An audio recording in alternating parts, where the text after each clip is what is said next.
नमस्कार। स्वागत है आपका आपके अपने यूट्यूब चैनल करमीर में।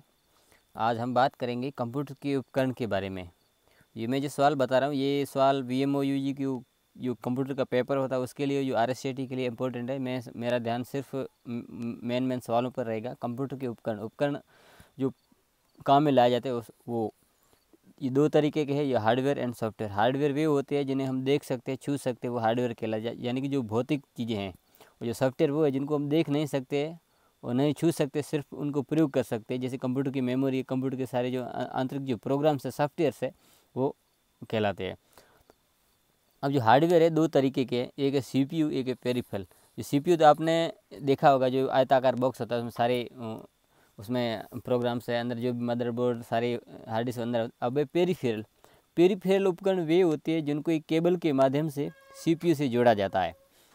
तो ये दो पेरिफेरल है, ये दो प्रकार के होते हैं, एक इनपुट उपकरण और आउटपुट उपकरण।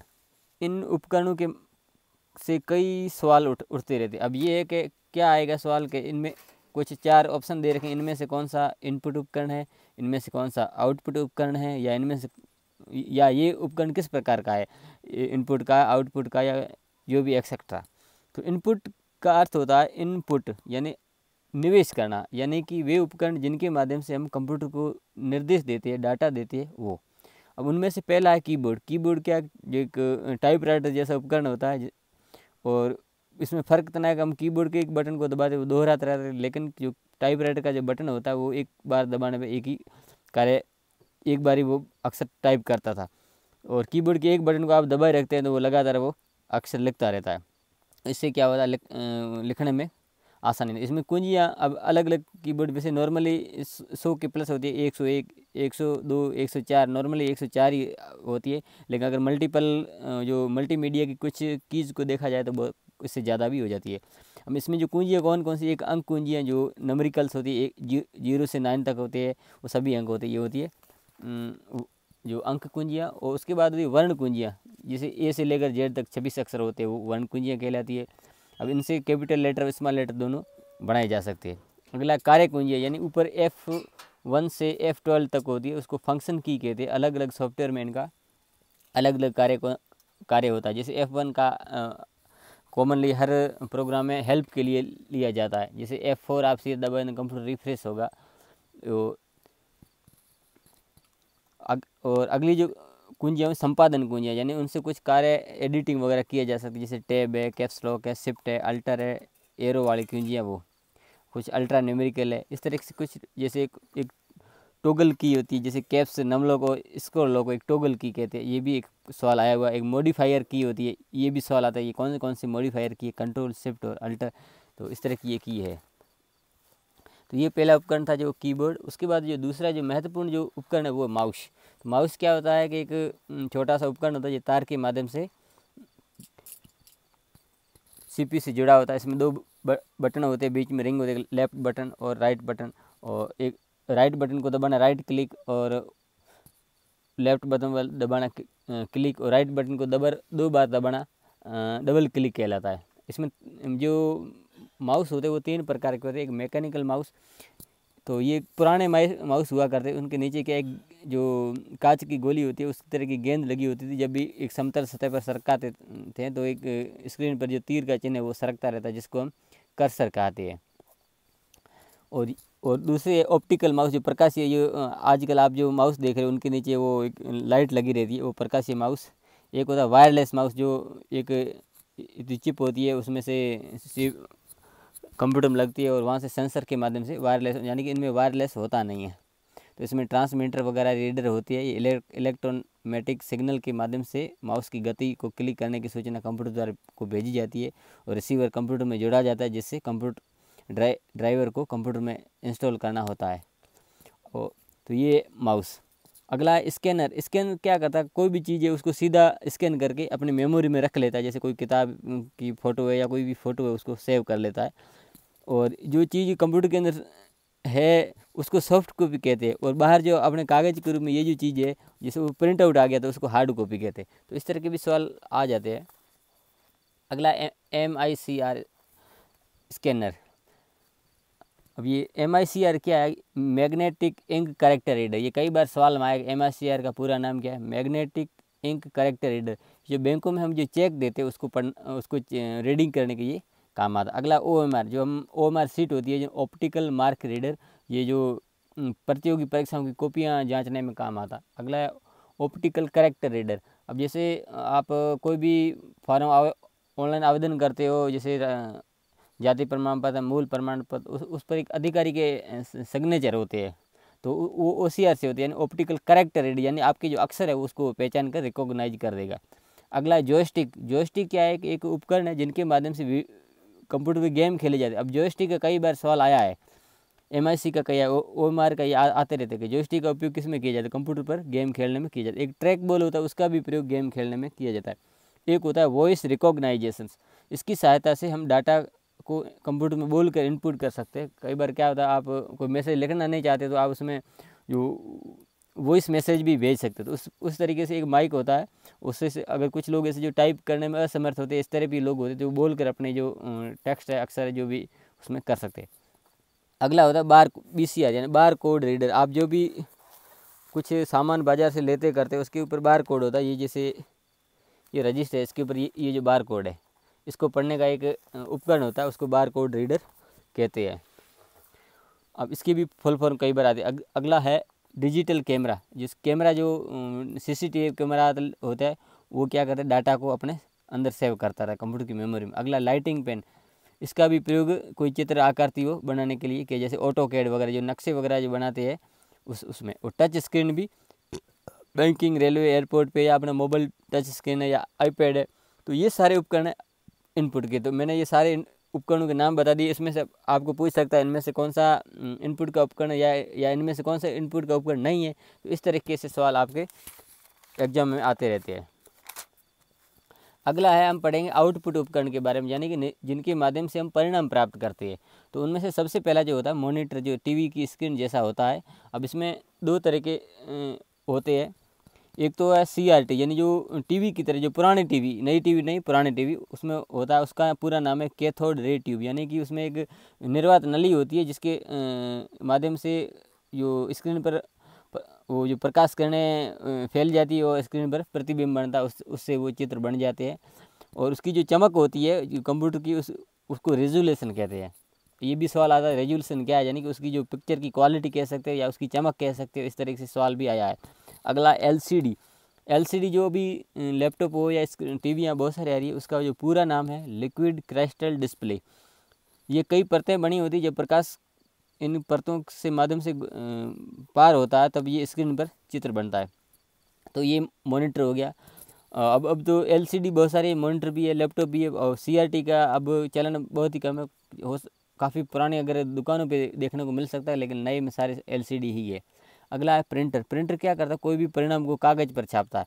जो कागज़ पर छप कर जो चीज़ आती है उसको हम हार्ड कॉपी कहते हैं। इसका भी कई बार सवाल आता है। और जब तक परिणाम कंप्यूटर में संचित रहता है तो वो होता है सॉफ्ट कॉपी, और जब प्रिंट होके बाहर आएगा तो कहलाएगा हार्ड कॉपी। अगला है प्रिंटिंग किस तरीके की होती है। अब प्रिंटर किस प्रकार के होते हैं, इसको लेकर भी सवाल आते रहते हैं। अगला इम्पैक्ट प्रिंटिंग। इम्पैक्ट का अर्थ कुछ प्रभाव डालना, कुछ आवाज़ें करना, इस तरीके से है। तो इम्पैक्ट प्रिंटर वे होते हैं जिनमें एक धातु हैमर यानी कि हथौड़ा होता है, जो उसको प्रिंट हेड भी कहते हैं, जो कागज़ पर रिबन से टकराता है और फिर वो अक्सर प्रिंट होते हैं। इनमें से कौन कौन से ये इम्पैक्ट प्रिंटर में कौन कौन से होते हैं, जैसे डॉट मैट्रिक प्रिंटर जो पुराना है, डेजिबल भी पुराने टाइप का, लाइन प्रिंटर क्या करता है, एक लाइन में एक प्रिंट कर देता था, एक बार में एक लाइन। चेन प्रिंटर, यानी उसमें चेन लगी होती थी। Drum printer. तो इस तरीके से ये पुराने ये पेपर हुआ करते थे जो करता था। उसके बाद जो नया है नॉन इम्पैक्ट का मतलब इस वे जो प्रिंटर जो जिसमें प्रिंट हेड या कागज़ के माध्यम से कोई संपर्क नहीं होता, लेज़र प्रिंटिंग, यानी किरणों के माध्यम से लेज़र तकनीक से प्रिंटिंग होता है, उसकी गुणवत्ता भी उच्च होती है। अब इसमें से जैसे लेज़र प्रिंटर, अब बहुत सारे हम फोटोकॉपी मशीन का, उसमें एक लाइटिंग सी चलती है और हाथों हाथ प्रिंट हो जाता है। फोटो प्रिंटर, इंकजेट प्रिंटर क्या, ये रंगे इंक और जेट। इंक का मतलब स्याही, जेट का मतलब दवा। तो मतलब साइड में एक डबियाँ होती स्याही की रखी हुई, उसमें से वो स्याही निर्वात नली से उसमें खींचता है, जैसे रंगीन फ़ोटो वगैरह जो भी निकालते हैं, वो सारा इंकजेट प्रिंटर है। Portable printer, multi functional printer, यानी कि प्रिंट भी होना चाहिए, स्कैन भी, रंगीन भी, वो मल्टीपल। थर्मल प्रिंटर क्या होता है, जो आपके जो वाक्स मतलब मोम टाइप, जैसे आप एटीएम जाते वो मशीन निकलती, या अपना बस में चढ़ते जो कंडक्टर टिकट देता है उसमें जो टिकट आता है उसमें जिस अक्षरों से लिखा हुआ है मोम के, अब थोड़ी देर में आप उसको घिसोगे तो वो मिट जाता है, तो वो थर्मल प्रिंटर का था। अब इसमें एक डीपीआई आता है, डॉट पर इंच, यानी कि जो प्रिंट करने की क्वालिटी है उसको डीपीआई से मापा जाता है। ये सवाल कई बार आया, ये वेरी वेरी इंपॉर्टेंट है। अगला लेज़र प्रिंटर के बारे में थोड़ा बहुत पूछा जाता है कि लेज़र प्रिंटर की विशेषताएं क्या है और कमियां क्या है। विशेषता है उसका उच्च रेजोल्यूशन जो उसकी जो पिक्चर क्वालिटी है उसको रेजोल्यूशन से कहती है। और उच्च प्रिंटिंग दर, बड़ी मात्रा में छपाई के लिए उपयुक्त, कम कीमत में और पृष्ठ में छपाई हो जाती है। अब इसका है कि इंकजेट प्रिंटर से अधिक महंगा होता है, इसमें थोड़ा महंगा हो जाता है। टोनर बदलना महंगा, कि बार बार वो टोनर बदलना करना, स्याही बदलना, और इंकजेट से बड़ा और भारी भी होता है। ये तो नॉर्मल है, कुछ नहीं है, लेकिन इसकी जो काफ़ी अच्छी विशेषताएँ भी है। अगला है फ़ोटो प्रिंटर। ये एक रंगीन प्रिंटर है जो फोटो लैब की क्वालिटी को फोटो प्रिंटर करता है। इंकजेट प्रिंटर, ये रंगीन प्रिंटर है, इसमें नोजल जो नलियाँ होती हैं उनके माध्यम से कागज़ पर स्याही की बूंदों से बौछार करके करेक्टर्स को ग्राफिक प्रिंट किए जाते हैं। अब इसमें एक वर्ड आता है इंक क्लोगिंग। तो इंक क्लोगिंग का मतलब स्याही जमना, तब उसका जो हेड है वो क्लीन किया जाता है, तो इससे ताकि वो प्रिंट वो साफ़ करे। अगला है पोर्टेबल प्रिंटर और थर्मल प्रिंटर, जो मैंने बताया कि वॉक्स यानी मोम आधारित रिबन से वो प्रिंट करता है, जैसे एटीएम का है, या आप कोई मॉल में जाते वहाँ बिल देता है छोटी सी पर्ची, वो आपकी। अगला है फ्लोटर क्या है, प्रिंटर की तरह है, लेकिन इसमें बैनर वगैरह जो बनते हैं, ग्राफिक्स, चार्ट, नक्शे, वो इसमें क्या 3D प्रिंटिंग का भी प्रयोग किया जाता है। बैनर है, पोस्टर आदि ये बनते, वो बड़ी जो मशीन होती है वो फ्लोटर कहलाती है। अगला है SD कार्ड यानी साउंड कार्ड एंड स्पीकर। अब इनसे क्या होता है, आवाज़ बाहर आती है यानी परिणाम ही आता है, तो इसका प्रयोग ये साउंड को संपीड़ित करने के लिए, आउटपुट देने के लिए किया जाता है। इसमें साउंड कार्ड मदरबोर्ड में पूर्व निर्मित हो रहा है। अब एक इसमें वर्ड MID यानी म्यूजिक इंस्ट्रूमेंटल डिजिटल इंटरफेस, ये MIDI है, MID है। ये संगीत को इलेक्ट्रॉनिक्स रूप में व्यक्त करने की मानक इकाई है। साउंड कार्ड में दो तरीके से डिजिटल को एनालॉग, एनालॉग को डिजिटल कन्वर्जन ये करता रहता है। अगला है प्रोजेक्टर। अब ये बड़े बड़े जो प्रोजेक्टर, या आप जैसे फिल्मी पर्दे में जाते हैं वहाँ प्रोजेक्टर, अब बड़ी बड़ी जो क्लास हैं उसमें जो स्मार्ट क्लास में पढ़ाई जाती है वो उसमें लेजर प्रोजेक्टर का यूज़ लिया जाता है। ये स्क्रीन पर प्रदर्शित करता है, श्रोताओं को दिखाने के लिए किया जाता है। अब ये तो हो गए इनपुट उपकरण, आउटपुट उपकरण दोनों हैं, तो इनसे भी काफ़ी सारे सवाल आ जाते हैं। अब थोड़ा CPU के बारे में पढ़ लेते हैं, क्या क्या CPU है। CPU का जो पूरा नाम है वो सेंट्रल प्रोसेसिंग यूनिट, कई बार इसकी फुल फॉर्म पूछी जाती है, केंद्रीय प्रसाधन इकाई इसका जो पूरा नाम है। CPU को कंप्यूटर का मस्तिष्क कहा जाता है, ये भी सवाल इंपॉर्टेंट है। अब ये मस्तिष्क क्यों कहा जाता है, कि जिस प्रकार मानव शरीर में स्थित मस्तिष्क सभी अंगों को संचालित करता है, ठीक उसी प्रकार कंप्यूटर में आंकड़ों के परिचालन का कार्य CPU द्वारा संपादित किया जाता है। CPU में निम्न प्रकार के यूनिट है, यूनिट को लेकर भी सवाल बनते रहते हैं। इसमें पहला CU का अर्थ होता है कंट्रोल यूनिट, इसका पूरा नाम क्या है ये भी कई बार आया है, आता रहेगा। यह पूरे कंप्यूटर सिस्टम को नियंत्रित करता है। अगला ALU यानी A का नाम अर्थमेटिक लॉजिक यूनिट, यानी अंक गणितीय तार्किक इकाई। अब ये क्या करती है कि यह कंप्यूटर की प्रमुख यूनिट होती है, मेन यूनिट होती है, इसके द्वारा सभी गणितीय व तार्किक कार्य, जो तार्किक निर्णय है वो लिए जाते हैं, और यह प्रोसेसर के अंदर होती है, अंदर जो प्रोसेसर होता है उसके अंदर होती है। ये तो होगी CPU के बारे में। अगला है मेमोरी कंप्यूटर में दो तरह की होती है, एक प्राथमिक, दूसरा द्वितीयक। और प्राथमिक मेमोरी कौन सी होती है, CPU के अंदर होती है। द्वितीयक मेमोरी CPU के बाहर होती है। अब प्राथमिक मेमोरी अस्थायी होती है और द्वितीयक मेमोरी स्थायी होती है। ये अस्थायी क्यों होती है, क्योंकि ये जब तक कंप्यूटर ऑन है तब तक रहेगी, और ये कंप्यूटर ऑफ है तो भी ये चालू रहती है। और इसको एक वोलेटाइल भी कहते हैं। प्राथमिक वोलेटाइल का मतलब अल्पकालिक, इस और द्वितीयक मेमोरी को नॉन वोलेटाइल यानी दीर्घकालिक। अब ये इसके अंदर जो भी मेमोरी है, जैसे रैम रोम हम आगे पढ़ेंगे, वो सारी है प्राथमिक मेमोरी। अब CD-VD जो भी है, हम जो हार्ड डिस्क वगैरह पेन ड्राइव, वो द्वितीयक मेमोरी है। अब इसमें कैश मेमोरी का भी कई बार पूछा जाता है। ये क्या करती है, उच्च गति की अर्ध कंडक्टर मेमोरी होती है, जो CPU और मुख्य मेमोरी की गति को बढ़ा देती है। ये कैश मेमोरी इसके अंदर होती है, वो कंप्यूटर की प्रोसेसिंग को बढ़ा देती है। तो ये भी कैश मेमोरी का भी कई बार सवाल आता है। अगला है प्राइमरी मेमोरी के उदाहरण, अब जो प्राइमरी मेमोरी है उसमें रैम का अर्थ है रैंडम एक्सेस मेमोरी, कई कॉम्पिटिशन्स में आया इसका पूरा नाम। और दूसरा रोम यानी रीड ओनली मेमोरी, ये कई कॉम्पिटिशन्स में आया, इसकी फुल फॉर्म हर बार पूछी जाती है।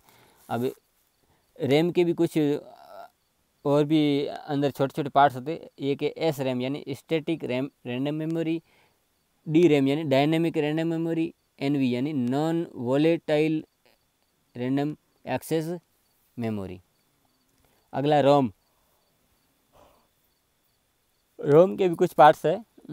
एक है पी रोम यानी programmable read only memory, E PROM यानी erasable programmable read only memory, E PROM यानी electronics erasable programming read only memory. अब आगे जैसे द्वितीयक मेमोरी जैसे हार्ड डिस्क है, पेन ड्राइव वगैरह हुए। अब ये हार्ड डिस्क होती है, ये कंप्यूटर के अंदर डाटा भंडारण की होती है, इसमें चुंबकीय परतें होती है। ये 250 GB 500 GB अब 1 TB में भी आ रही है। अब ये जो मेमोरी ये बनती कैसे, इसको लेकर भी कई सवाल आते हैं। जैसे एक सबसे छोटी एक बिट होती है, वो क्या होगी, या 0 या 1। कंप्यूटर की मेमोरी में 0 या 1 होता है, तो वो क्या कहलाएगा, बिट। अब ये क्या होता है, मान लो आप 0 लिखते हो तो कंप्यूटर की मेमोरी 4 0 जाते हैं, 1 लिखते हो तो 0 0 0 0 1, 2 लिखते हो 0 0 1 0। तो इस तरीके से आगे एक बाइनरी कोड बनता है। तो इसमें 0 1 के अलावा कुछ भी नहीं। जब ये 4 0 जाएंगे तो एक निबल बनता है। ये सवाल कई बार आया है। तो उस 4 बिट में क्या होगा, एक निबल बनता है। 8 बिट बनते हैं तो एक बाइट बनता है। तो 1024 बाइट बनते हैं तो 1 KB बनता है यानी किलो बाइट। 1024 KB मिलती है तो 1 MB बनती है यानी मेगा बाइट। 1024 MB मिलती है तो 1 GB बनता है यानी गीगा बाइट। जैसे 1 GB 2 GB 4 GB आप देखते हो। और 1024 GB मिल जाती है तो 1 TB बनती है, जो टेराबाइट, जो अभी वर्तमान में सबसे बड़ी हार्ड डिस्क वगैरह आ रही है बाज़ार में। और उसके बाद ऑप्टिकल डिस्क है, जैसे CD है। CD का पूरा नाम भी कई बार पूछा गया, उसका पूरा नाम है कॉम्पैक्ट डिस्क, जो 750 MB की होती है। ये दो तरह की होती है, CD राइटेबल और CD रीराइटेबल। रीराइटेबल का मतलब उसको दोबारा डाटा स्टोर कर सकते हैं, और इसमें राइटेबल का मतलब एक बार ही होगा। और उसके बाद उसी तरीके से DVD भी होता है, डिजिटल वर्सेटाइल डिस्क उसको कहते हैं। वो 4.5 यानी 4.7 GB की होती है। एक है WORM write once read memory. इस तरीके से एक BD है, जो ब्लू रे डिस्क, जो सोनी कंपनी ने बनाई है CD की तरह, जो 50 GB डाटा लगभग उसमें आ जाती है। एक पेन ड्राइव, जो आप 8 GB से 2 GB 16 GB 32 GB आप यूज़ करते हो। तो इस तरीके से ये जो हार्डवेयर के बारे में पढ़ लिया। हम थोड़ा बहुत अब सॉफ्टवेयर के बारे में भी पढ़ लेते हैं। सॉफ्टवेयर तो होता है जो कंप्यूटर के सारे प्रोग्राम है, उसमें दो तरीके, एक सिस्टम सॉफ्टवेयर और एप्लीकेशन सॉफ्टवेयर। सिस्टम सॉफ्टवेयर ऐसा सॉफ्टवेयर है, इसके बारे में एक सवाल कई बार आता है, जो कंप्यूटर में पहले इंस्टॉल होता है।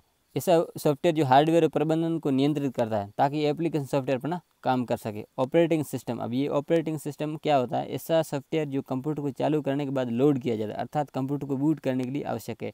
अब जैसे विंडो 10 है, विंडो 7 है, ये ऑपरेटिंग सिस्टम है, जो मैंने एक विंडो का प्रोग्राम कहते हैं, जो कंप्यूटर को चलाने के लिए आवश्यक है। अब एक इंटरप्रेटर होता है, इसका भी सवाल आता है। ये ऐसा प्रोग्राम है जो हार्डवेयर भाषा में लिखे गए प्रोग्राम को मशीनी भाषा में, और फिर मशीनी भाषा को उच्च स्तरीय भाषा में बदलता रहता है। एक असेंबलर होता है, जो असेंबली भाषा को मशीनी भाषा में बदलता है।